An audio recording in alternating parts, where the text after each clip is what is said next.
완전히 붕괴가 되면서 90년대 초반부터는 러가 아닌 영어가 제2 외국어로 올라가게 됩니다. 그래서 제가 뭐 영어 배우고 싶다고 그래서 우리나라처럼 사교육이 돼서 막 학원에 가서 영어 배울 수 있는 시스템이 북한은 아닙니다. 그래서 학교에만 가서 외국어를 접할 수 있었는데 다행히 저희 반은 1, 2, 3반 중에 제가 2반이었는데 이 2반이 영어반으로 뽑혔어요. 북한이 사실은 무료 교육이라고 하지만 여러분들이 아셔야 되는 게 학교에서 내라는 것이 정말 많습니다. 이자처럼 뭐 맹비 같은 거는 뭐 그건 정말 말도 안 되는 거지만 내야 되고요. 파지, 뭐 파고무, 파고철, 뭐 여러 가지들을 너무 많이 내라고 해요. 그래서 저희 어머니가 제가 학교 다닐 때 하도 뭘 자꾸 갖다가 바치라고 하니까 어머니가 했던 말이 아직도 기억이 납니다. 유나야, 학교에서 엄마 아버지 갖다 바치란 얘기는 안 하던? 라고 얘기를 했었습니다. 북한은 인구의 한 15%에서 10% 정도만 대학을 간다고 보시면 됩니다. 왜냐면 남자 같은 경우는 학교를 졸업하자마자 무조건 그냥 군대에 가야 돼요. 북한은 그냥 모든 북한의 전역이 전쟁 준비를 한다라고 보셔도 과언이 아닙니다.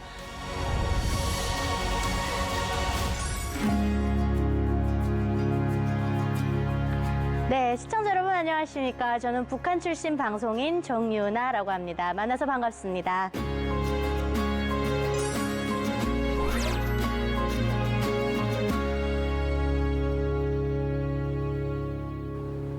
네, 제가 오늘 여러분께 북한의 슬기로운 학교 생활이라는 주제를 가지고 강연을 진행할 텐데요. 우리 시청자 여러분들께서는 북한의 학교 생활을 어느 정도 알고 계시는지 모르겠습니다. 일단은 북한의 학교는요, 저희 때는 11년제 의무교육이라고 해가지고 2000년대 초반까지만 해도 11년제를 의무로 했습니다. 그런데 지금은 김정은 정권에 들어오면서 북한의 학교가 11년에서 12년으로 소학교가 원래 4년제에서 5년제로 늘어나면서 지금은 12년제 의무교육으로 바뀌었습니다. 그래서 우리나라 초등학교에 해당되는 초등학교가 5년제이고요. 그 다음에 초급중학교 3년, 그리고 고급중학교, 우리나라 고등학교에 해당되는 고급중학교 3년 이렇게 해서 끝을 맺습니다. 네, 북한도 지금 코로나가 굉장히 좀 안 좋은 상황이다라고 뉴스를 통해서 많이 들으셨는데요. 그럼에도 불구하고 북한의 학교들도 등교를 하고 있습니다. 영상에서 보면 학생들이 이제 버스에 내려서 마스크를 낀 상태로 학교를 가는 모습을 볼 수 있습니다. 그래서 화면에 보여지는 이런 넥타이를 묶은 학생들은 소년단원, 즉 소년단 조직에 가입되어 있는 학생들입니다. 그리고 가슴에 꽃을 단 아주 아이들, 애기들도 있죠. 이런 친구들은 지금 1학년에 입학하는 친구들입니다. 그래서 북한은 이렇게 초등학교, 소학교라고 하죠. 소학교에서부터 저렇게 교복을 무조건 입어야 됩니다. 그래서 초등학교에서부터 시작해서 대학교 졸업할 때까지 북한은 무조건 교복 차림으로 학교를 등교해야 됩니다. 선생님이 이렇게 한복을 입고 나온 모습을 보고 우리 아이들이 선생님, 정말 북한의 선생님들은 저렇게 한복을 입고 아이들을 가르칩니까? 라고 물어보더라고요. 그런데 평상시에 계속 한복을 입고 있는 건 아닙니다. 아무래도 이제 영상 촬영을 위해서 저렇게 입은 것으로 보여집니다. 초등학교에 들어가서 2학년이 되면 저렇게 소년단 넥타이를 묶을 수 있는 소년단 조직에 가입을 해야 됩니다. 그럴 때 이제 테스트를 통과해야 되는데요. 이 테스트에서도 아이들의 빈부격차가 나타나고 있습니다. 그래서 제가 한국에 와서 보니까 우리나라는 초등학생들의 이 성적을 공개적으로 발표할 수 없게 되어 있더라고요. 아이들의 아무래도 심리적으로 위축이 될 수도 있고 상처를 줄 수 있기 때문에. 그렇지만 북한은 저런 것들을 통해서 더욱더 체제 결석을 시키고 아이들로 하여금 충성 경쟁을 아주 어린 나이 때부터 시키고 있습니다. 그래서 먼저 소년단에 가입한 학생은 먼저 넥타이를 묶기 때문에 같은 또래, 같은 반 친구들이 저 모습을 보면 굉장히 부러워합니다. 그래서 어떤 어머니들은 막 돈까지 갖다가 뇌물로 주면서 우리 아이 좀 소년단에 가입시켜 주십시오. 이렇게 할 정도로 굉장히 또 저것을 통해서도 북한에서 충성교육을 시키는 모습을 저희가 볼 수 있습니다. 초급중학교, 우리나라 중학교에 해당하는 건데요. 보시면 이렇게 과목이 쭉 나와 있습니다.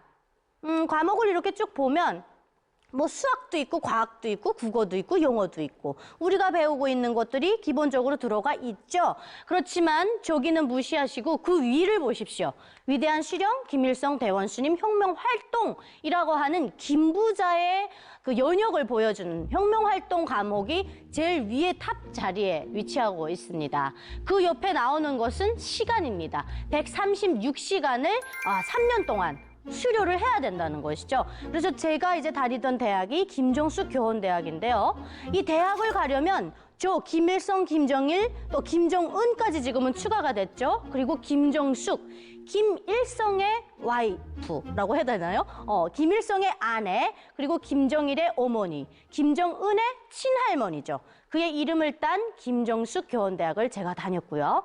그렇게 4명의 혁명활동을 5점 만점에 5점을 맞아야지 북한의 4년제 대학을 갈 수 있습니다. 그래서 수학이나 과학, 국어, 영어 다 중요하지만 북한에서는 제일 첫 번째로 놓고 제일 중요하게 생각하는 과목이 바로 저 혁명활동 과목입니다. 자, 저희가 한번 지금 중학교 과목을 봤는데요. 그러면 고등학교로 한번 올라가 보실게요. 고등학교를 올라가 보니까 지금 확실히 과목차가 확 늘어났죠. 보시면 역사도 추가가 됐고 세계 역사도 추가가 됩니다, 여기서. 근데 보시면 군사활동 초보라는 과목이 추가가 됩니다. 그리고 혁명활동도 여기에 들어가면 혁명 역사로 조금 더 심층 깊게 어디에서 어떤 혁명활동을 했고 어떤 조직을 단체를 무었고 어디에서부터 뭐 적을 물리치고 이런 것들이 더 연역이 자세하게 나와집니다. 그리고 저 군사정보 이런 활동 초보 이런 과목은 뭐냐면 이때서부터 북한의 학생들이 직접적으로 실탄 사격을 하는 붉은 청년 근위대라고 하는, 그렇게 말하면 좀 이해가 좀 떨어지시겠지만 붉은 청년 근위대를 시작으로 북한에서 총을 쏠 수 있는 군인이 뭔가 군인을 먼저 맛보는 것이죠. 그래서 만 14세에서 15세 때 그 붉은 청년 근위대를 무조건 가야 됩니다. 가서 보름 동안에 똑같이 조선인민군대가 하고 있는 그 활동을 하고 또 군 생활을 합니다. 그리고 이제 마지막 날 AK-47 그 소총을 가지고 실탄 사격 3발을 끝으로 그 붉은 청년군이대를 졸업하는데요. 이게 이제 대학으로 가게 되면 교도대 훈련이라고 하는 1년 동안 6개월이라는 시간을 저 교도대 훈련을 나갑니다. 그래서 북한 같은 경우는 저 군사 초보 활동을 굉장히 강도 높게 시키고 있고 유사시 전쟁이 일어났을 때 만 14세에서 15세면 무조건 총을 들고 나가서 싸워야 하는, 그래서 군사 기술을 배워주는 시기가 바로 이때서부터입니다. 북한에는 인구는 우리나라의 반밖에 안 되지만 국군이 60만 명인데 북한의 상비 병력이 128만 명 정도입니다. 그러니까 그 인원을 충원하기 위해서 이제처럼 만 14세에서부터 만 60세 미만의 모든 남녀노소가 총을 들고 쏠 수 있는 이런 실탄 사격을 할 수 있는 그런 군사 훈련을 시킨다라고 보시면 되겠습니다. 그 외에 고급 중학교에서 가르치는 것 중에 하나가 이제처럼 뭐 세계 역사, 세계 지리 이런 것들을 좀 더 심층 깊게 가르치는데요. 저는 그때서야 비로소 그 갇혀 있는 북한 안에서 다른 나라를 좀 구려봤던 것 같아요. 베트남을 웬남이라고 가르쳐 주는데요. 웬남 하니까 뭐 이런 야자수 얘기를 막 선생님이 해주시더라고요. 그때 그냥 어렴풋이 그려봤어요. 비행기 타고 여행할 수 없으니까. 그래서 제가 제일 좋아했던 과목은 저 생물 과목과 그 세계 역사 과목이 제일 좋았던 것 같습니다. 북한의 교육 내용을 살펴보면 이러한 교과서들이 지금 샘플로 지금 나와 있는데요. 미술이 있고 생물, 그리고 영어, 물리 뭐 이런 것들이 나와 있죠. 저희 부모님 세대만 해도 제2 외국어가 북한이 러였습니다. 북한은 러시아를 러시아라고 가르치는데요. 그 러가 제2 외국어였다가 소비에트 유니언, 즉 소련이 붕괴가 되면서 90년대 초반부터는 러가 아닌 영어가 제2 외국어로 올라가게 됩니다. 그래서 제가 뭐 영어 배우고 싶다고 그래서 우리나라처럼 사교육이 돼서 막 학원에 가서 영어 배울 수 있는 시스템이 북한은 아닙니다. 그래서 학교에만 가서 외국어를 접할 수 있었는데 다행히 저희 반은 1, 2, 3반 중에 제가 2반이었는데 이 2반이 영어반으로 뽑혔어요. 그래서 저는 운 좋게 영어를 배우다 보니까 대한민국에 와서도 영어를 정말 요긴하게 써먹고 있습니다. 그리고 한자, 한문이라고 하는 과목에서 한자를 가르치는데요. 한자 같은 경우도 필수 그 한자는 무조건 또 가르치고 있습니다. 그래서 시험도 보고 하기 때문에 웬만한 한자들은 다 쓰고 읽을 줄 안다라고 보시면 됩니다.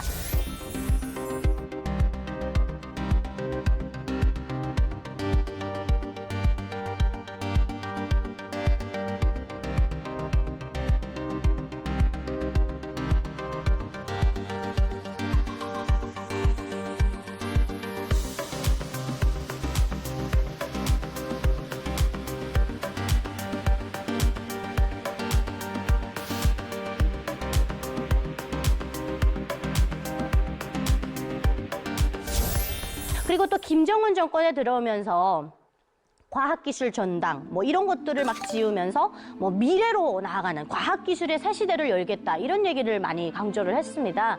그러다 보니까 북한도 과학과 관련된 정보기술 뭐 이런 것들에 대해서 조금 더 강도 높게 가르치고 있다라고 보시면 됩니다. 지금 이 학생들을 보시면 교복이 일단 초등학교에 비해서 다르죠? 초등학교 교복과 지금 여기 보이는 고등학생 교복인데요. 여기서는 좀 이런 푸른 청색을 띠는 아주 좀 남색이라고 해야 될까요? 이런 교복을 입고요. 지금 보면 넥타이를 안 묶었죠? 이것은 바로 소년단 조직에서 이제는 벗어나서 사로청원이 된 겁니다. 그래서 사로청 조직에 가입된 맹원들이에요. 그래서 이거를 조직 뭐 청년 동맹 이렇게 얘기를 하는데 청년 동맹에 가입한 사로청원이다. 그래서 우리가 맹비도 바쳤습니다. 정말 학생이 돈이 나올 때가 없잖아요. 그럼에도 불구하고 맹비를 바치는 북한이 사실은 무료 교육이라고 하지만 여러분들이 아셔야 되는 게 학교에서 내라는 것이 정말 많습니다. 이자처럼 뭐 맹비 같은 거는 뭐 그건 정말 말도 안 되는 거지만 내야 되고요. 파지, 뭐 파고무, 파고철, 뭐 여러 가지들을 너무 많이 내라고 해요. 그래서 저희 어머니가 제가 학교 다닐 때 하도 뭘 자꾸 갖다가 바치라고 하니까 어머니가 했던 말이 아직도 기억이 납니다. 유나야, 학교에서 엄마, 아버지 갖다 바치란 얘기는 안 하던? 라고 얘기를 했었습니다. 그 정도로 부모님들이 정말 이 학교에서 뭘 자꾸 내라고 하는 거에 막 지쳐 있습니다. 그런데 이 넥타이를 푸는 그 조건이 이자처럼 이 사로청 동맹에 가입하는 건데 이때도 또한 시험을 치러야 됩니다. 모든 것을 다 외워서 이렇게 뭐 몇 조항 몇 번을 물어보면 그냥 줄줄줄줄 나와야 될 정도로 다 외워서 하게 됩니다. 그래서 저 때부터는 소년단 휘장이 아닌 지금 보시다시피 청년전의상이라고 하는 김일성과 김정일이 있는 그 초상화를 달기 시작합니다. 그리고 또 북한 같은 경우는 저 책걸상이라고 하는데요. 저것을 이제 본인이 자기 책상도 닦고 또 의자도 이렇게 본인이 망가지면 또 보수를 해야 됩니다. 그래서 학교에서 막 가끔씩 돈을 걷어요. 그래서 왜 돈을 걷느냐라고 물어보면 이자처럼 이런 책걸상을 만들어야 된다라고 하고요. 학교 보수에 이런 것들은 다 학부모들이 돈을 내서 학교를 보수하고 학교가 운영되는 시스템이에요. 그래서 우리나라처럼 뭐 아이들이 좋아하는데 항상 통일교육을 가면 물어보는 게 있어요. 선생님, 북한의 급식에는 어떤 메뉴들이 나와요? 이런 걸 물어보는데 북한에는 급식이 없습니다. 그래서 멀리서 오는 애들은 도시락을 싸가지고 와야 되고 가까운 데 있는 애들은 집에 가서 빨리 얼른 먹고 다시 또 학교에 뛰어와야 돼요. 그래서 저도 학교에서 막 밥 먹고 빨리 뛰어오느라 막 뛰어다녔던 생각이 납니다. 그래서 겨울 같은 때는 너무 춥기 때문에 자강도는 막 영하 25도 떨어지는 곳이거든요. 그래서 그때는 막 집에 가기 싫어가지고 눈바람 맞고 이런 게 그래서 그냥 굶고 학교를 그냥 끝마치고 집에 가서 밥 먹었던 때도 있습니다.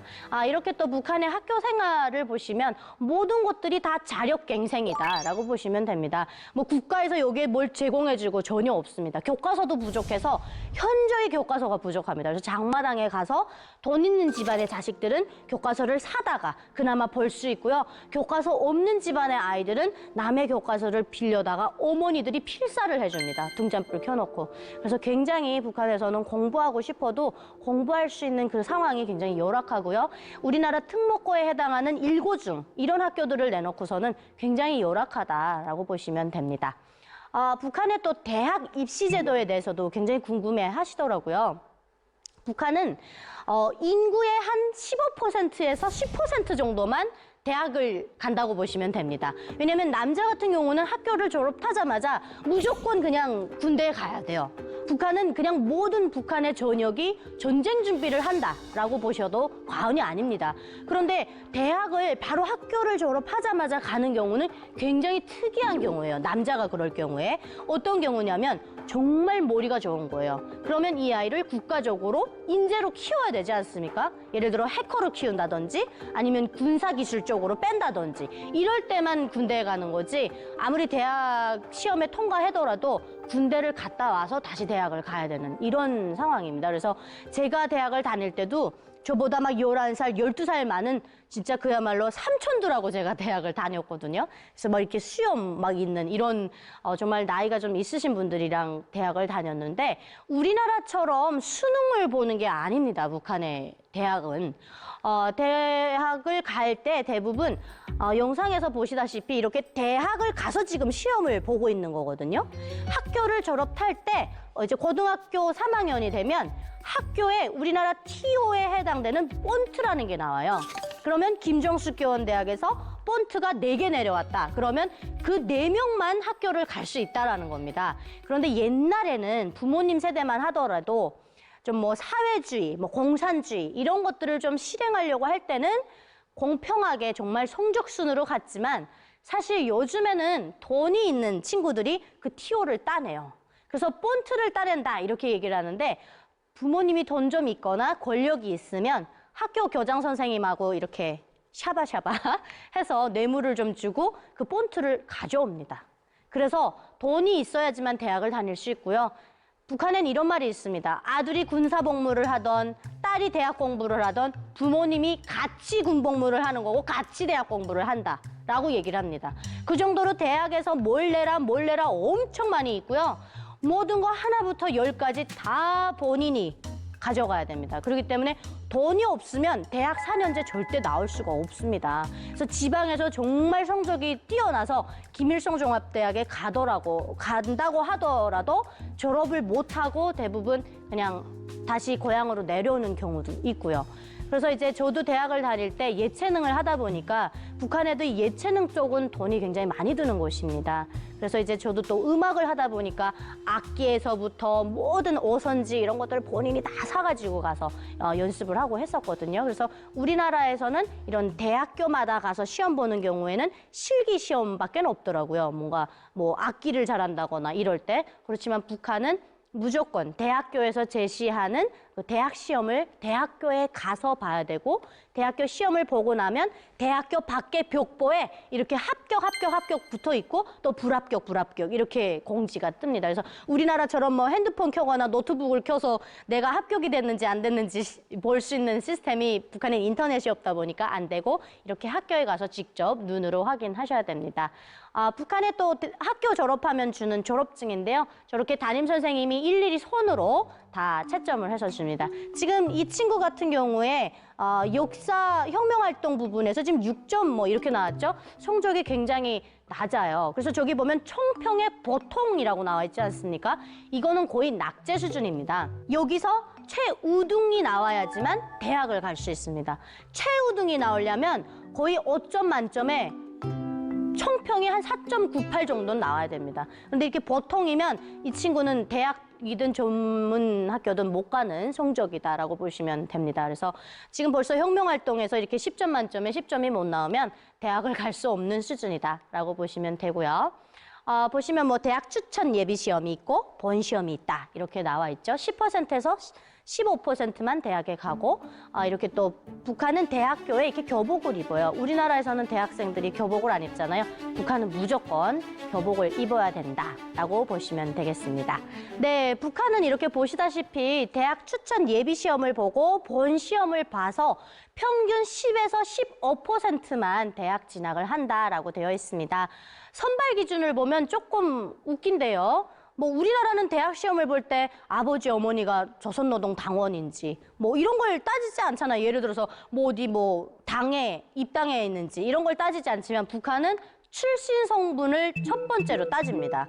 그래서 출신 성분이 훌륭해야지만 인문계, 김일성종합대학은 특히 그렇습니다. 김대 같은 경우는 대부분 인문계 쪽이거든요. 그래서 이쪽을 나오면 뭐 중앙 뭐 이런 기관들 이런 데 이제 간부로 가게 되거나 뭐 이런 그런 산하기관에서 일하게 되는데 이때 출신 성분이 낙후하면 대부분은 인문계를 못 가게 됩니다. 왜냐하면 북한에서 생각할 때 이 사회를 이끌어 나가야 되는 지도자들이라고 보고 있거든요.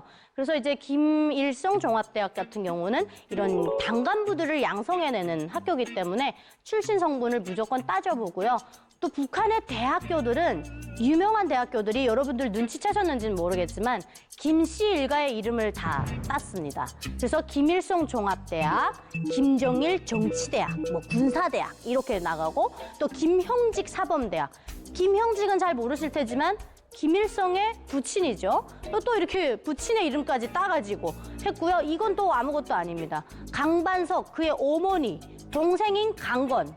강건 군관학교 이런 식으로 김씨 일가의 이름을 쭉 땄는데 제가 갔던 곳은 김정숙 교원대학이잖아요. 그래서 북한의 김정숙 교원대학은 하나밖에 없고요. 그의 고향인 함경북도 회령시에 있습니다. 이렇게 보면은 지역마다 뭔가 그런 것도 제가 지금 생각해 보면 뭔가 충성심을 불러일으키기 위해서 뭔가 그의 고향에 이런 것들을 만들어 놓음으로써 우상화시키고 신격화시켰던 것 같습니다.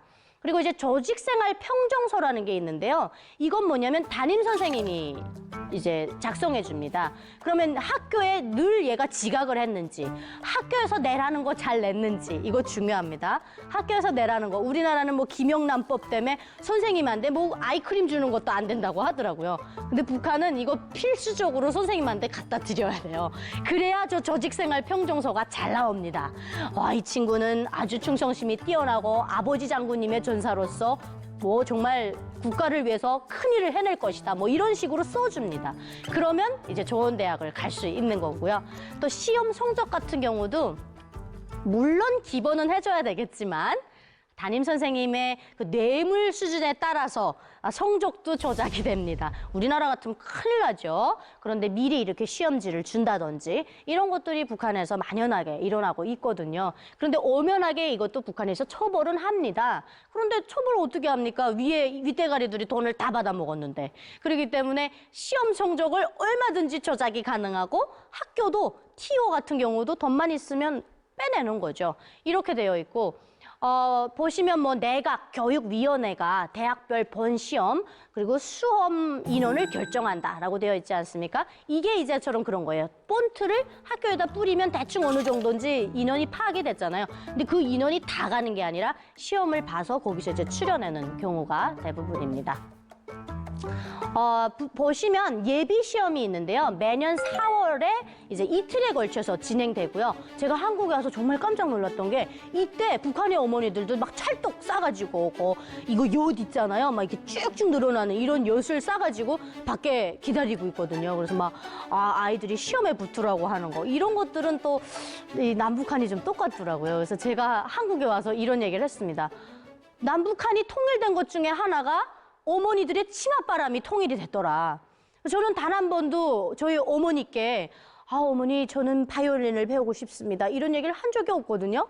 그냥 어느 날 바이올린을 갖다 제 앞에다가 탁 놓으시면서 유나 오늘부터 바이올린 배워라. 그래서 제가 바이올린을 배우게 된 건데 대한민국에 와서도 부족한 실력이지만 요거 갖고 또 벌어먹고 있더라고요, 제가. 그래서 어머니께 정말 감사드립니다. 네, 그래서 이렇게 4월 달에 대부분 예비 시험을 하게 됩니다. 그래서 이제 대학 교수가 대부분 문제를 출제를 해요. 그래서 그 문제 출제하는 대학 교수가 뇌물을 엄청 받습니다. 그러면 문제 시험지를 이렇게 빼돌리는 거죠. 그래서 미리 알고 가서 보니까 당연히 합격하겠죠. 그래서 북한은 정말 조선민주주의 인민공화국 이게 공식적인 국호이지만 우리는 북한을 뇌물공화국이라고 부릅니다. 뇌물이 없이는 저기서 살아남지 못합니다. 예, 그래서 출제 문제를 보면 김일성, 김정일의 혁명 역사 무조건 저기서는 100점 맞아야 되고요. 수학, 물리, 화학, 영어, 국어 이런 것들이 이제 하루에 3과목씩 한 과목당 45분씩 이렇게 해서 시험을 보게 됩니다. 그리고 두 번째가 이제 대학 입학 본시험이죠. 전 저걸 보니까 갑자기 제가 막 부들부들 떨던 생각이 나요. 저기 들어갔는데 정말 공부를 열심히 했는데도 이 시험지가 이렇게 딱 앞에 있으니까 눈이 막 아무것도 안 보이더라고요. 근데 제가 그때 귀에 쟁쟁하게 들리던 말이 있습니다. 저희 아빠가 80점만 통과해라. 그럼 내가 100점 만들어 놓겠다. 네, 이런 얘기는 사실 방송에서 적합한 얘기는 아니죠. 그렇지만 북한의 실상을 말씀을 드려야 되기 때문에 그래서 저희 아빠가 80점만 통과해라. 그럼 내가 100점 만들어 놓는 거고, 그죠? 일 없어. 이렇게 해가지고 제가 80점은 노끈히 통과했던 것 같습니다. 그런데 100점은 아니었어요. 네, 그런데 100점이 아닌 상태로 저는 이 바이올린을 하다 보니까 그때가 여러분 제가 대학교 시험 볼 때가 2000년대 중반 때인데요. 고난의 행군 시기의 막바지였습니다. 그래서 그때 고난의 행군 시기를 겪으면서 300만 명 가까이 굶어 죽었어요. 예, 아사로 죽는 게 사람이 죽음을 맞이할 때 제일 힘들다고 하더라고요. 근데 그렇다 보니까 애들이 제대로 이 교육을 못 받은 친구들이 정말 많았습니다. 그래서 대학교 경쟁률이 없었어요, 그냥. 그랬는데 그럼에도 불구하고 돈 좀 있는 집안에서 자식들을 이제 대학을 보내려고 왔는데 그때 저는 사실 본시험 0점, 빵점 맞아도 됐더라고요. 왜 그러냐면 먹고 살기 힘든 시기다 보니까 아코디언이나 기타를 하는 친구들은 간혹 있었는데 현악을 하는 친구들이 없었어요. 우리나라와 마찬가지로 북한에서 바이올린, 이런 현악을 첼로 이렇게 하는 분들은 대부분 엘리트 집안의 자식들이라거나 돈 좀 있는 집안의 자식들이에요. 왜냐면 아코디언 선생님들은 많은데 북한에서 선풍금이라고 하는데 바이올린 선생님은 정말 없습니다. 그런데 다행히도 아버지가 특수부대 또 이제 참모장이시다 보니까 자강도라는 지역에 평양에 있던 예술인들이 요 짧은 새치어 잘못 놀렸다가 혁명화를 많이 내려왔어요. 그래서 그때 만수대예술단에서 바이올린을 하던 분이 혁명화를 내려온 그 찰나에 제가 바이올린을 배울 수 있었던 겁니다. 그래서 그때 이제 바이올린을 제가 한다고 하니까 이제 보라고 하더라고요. 그때 제가 연주했던 곡이 대르리어 충성을 다렵니다 라는 북한 곡이었고요. 지금 모란봉 악단의 선우양이라고 하는 그 바이올린 1번수 그분이 연주했던 곡이에요. 그래서 이제 그때 제가 연주를 하니까 막 박수를 치시면서 아, 인재가 왔다. 정말 바이올린 삑삑거리는 애들이 있어도 받아야 되는 판이에요, 지금. 없으니까. 그랬는데 독주곡을 연주를 하고 들어가니까 선생님들이 굉장히 기뻐했어요. 그래서 제가 굳이 80점은 못 넘겼더라도 바이올린을 했기 때문에 음악과에 들어가는 것은 문제가 없었더라라는 걸 나중에 알게 됐습니다.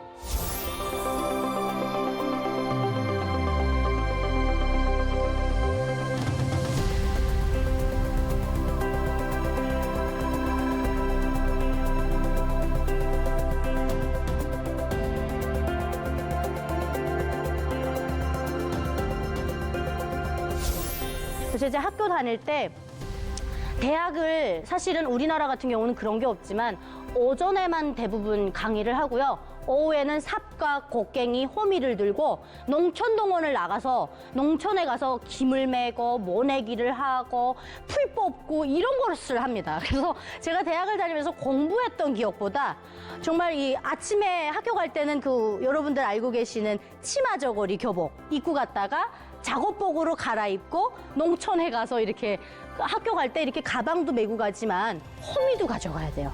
그래서 자기 각자 호미를 가지고 가서 이렇게 바퀴을 메고 이런 농촌 전투에 시달렸던 기억이 더 많고 또 강하천 이런 데 가서 막 돌 나르고 뭐 이런 동원들을 굉장히 많이 했던 기억이 더 많이 기억에 남습니다. 그래서 북한의 대학생들은 그야말로 힘든 현장에 가서 일도 하고 공부도 하고 이자처럼 교도대 훈련, 군사훈련이죠. 6개월씩 받고 정말 북한에서 대학을 졸업한다라는 건 인간 대학, 평생 할 그냥 그 노동을 다 한다라고 보셔도 과언이 아닙니다. 그래서 저는 지금 이렇게 흘러간 과거니까 웃으면서 말할 수 있지만 아직도 북한의 청년들은 이렇게 열악한 환경에서 하고 있고요. 겨울 같을 때는 이 볼펜 글이 안 써져요. 다 얼어붙어가지고. 그래서 이제 안에 난방시설도 전혀 안 돼 있거든요. 그래서 벽에 막 이렇게 성에가 맺히고 이게 물이 줄줄 흘러내려요. 그래서 동복을 다 입고 공부를 하고.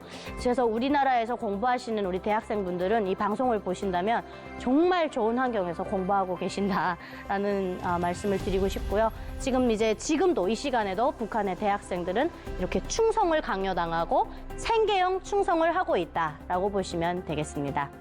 네, 오늘은 여러분께 이렇게 또 북한의 교육 시스템에 대해서 알아보는 시간을 가져봤습니다. 감사합니다.